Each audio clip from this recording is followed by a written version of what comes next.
আলাইকুম বন্ধুরা, আশা করি আপনারা সবাই ভালো আছেন। আমি আলহামদুলিল্লাহ ভালো আছি। আমি এখন রান্নাঘরে এসেছি রান্না করতে।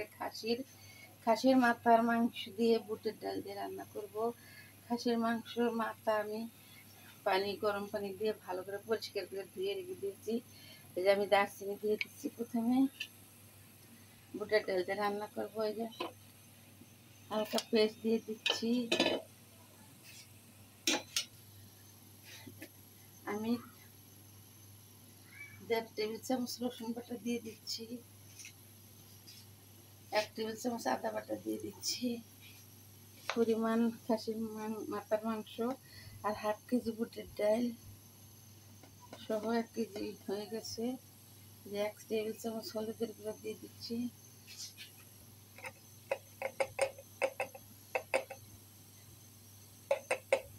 আধা টেবিল চামচ কাঁচামরিচের গুঁড়ো দিয়ে দিচ্ছি। আধা টেবিল চামচ শুকনো মরিচের গুঁড়ো দিয়ে দিচ্ছি। 1 চা চামচ জিরের গুঁড়ো দিয়ে দিচ্ছি। 1/2 চা চামচ এলাচের গুঁড়ো দিয়ে দিচ্ছি। লবণ আমি স্বাদ মতো দিয়ে দিচ্ছি। একটু তেল, সরষের তেল দিয়ে দিচ্ছি। এখন মাংসটা কষিয়ে নিচ্ছি। কিছুক্ষণ কষিয়ে নিয়ে আমি বুটের ডাল ভিজিয়ে রেখেছিলাম, ধুয়ে পরিষ্কার করে ব্লেন্ডারে এই প্রেসার কুকারে দিয়ে দিচ্ছি। প্রেসার কুকারে মাত্র একটা সিটি নেমে রেখেছি। আমি ওই ডাল একটু পর দিয়ে দেবো। 1-2 মিনিট আমি কষিয়ে নিচ্ছি। বন্ধুরা, এই যে খাসির মাথা রান্না করছি। এই যে কষানো হয়ে গেছে। আমি এখন ডাল দিয়ে দিচ্ছি। ডালগুলো আমি একটা সিদ্ধ দিয়েছি, তাই সিদ্ধ হয়ে গেছে। ডালগুলো বেশি সিদ্ধ হয়ে গেছে।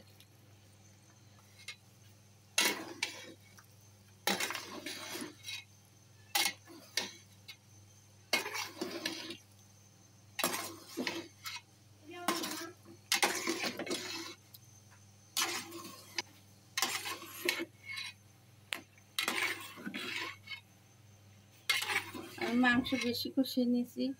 ডাল যেহেতু বেশি সিদ্ধ হয়ে গেছে, আমি এ পর্যায়ে আমি এখনই ঝোল দিয়ে দিচ্ছি।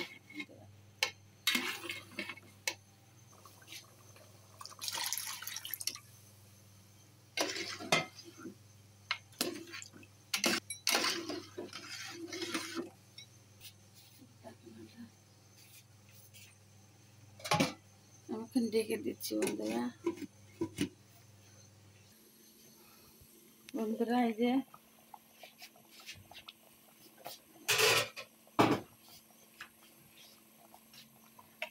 খাসির মাথার মাংস দিয়ে বুটের ডাল হয়ে গেছে। ডাউল এখন আমি ফোড়ন দেব। ডাউল এতটুকু লুজ না রাখলে খেতে খেতে জমে যাবে। বেশি জমে গেলে খেতে ভালো লাগবে না, টেস্ট লাগবে না। আমি সরষের তেল দিয়ে দিচ্ছি। কম তেল দেব। গোটা জিরা দিয়ে দিচ্ছি।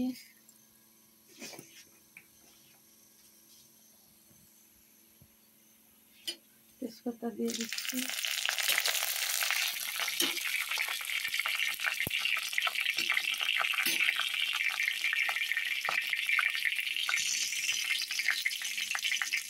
পেঁয়াজ কুচিতে রেখেছি, পেঁয়াজ কুচি দিয়ে দিচ্ছি।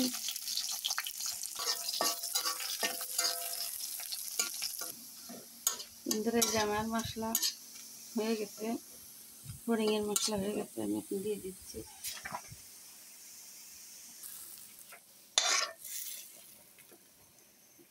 ডাল আপনারা যদি চান বন্ধুরা যে ডাল আমান খাবেন, তাহলে ডাল প্রেসার কুকারে না দিয়ে আমান রাখতে চান, মাংসের সাথে ডালটা দিয়ে দিবেন। ডালটা আমান থাকবে। আমি মাঝে মধ্যে ওরকমও রান্না করি, ডাল আমান রেখে দিই। মাংসের সাথে ডাল ধুয়ে মাংসের সাথে একসাথে কষিয়ে নিলে ডাল গলে না। আজ আমি ডালটা গলিয়ে রান্না করছি। আমি প্রেসার কুকারে দিয়ে একটা সিটি দিয়ে দিয়েছিলাম, একটু লুজ রেখেছি। এটা খেতে খেতে এঁটে যাবে, জমে যাবে। বেশি জমে গেলে টেস্ট হবে না, তাই আমি একটু লুজ রেখেছি। বন্ধুরা, এই যে আমার খাসির মাংস দিয়ে বুটের ডাল রান্না করা হয়ে গেছে, কমপ্লিট। এখন আমি গরম ভাতের সাথে পরিবেশন করব। আপনারা সবাই ভালো থাকবেন বন্ধুরা। আসসালামু আলাইকুম।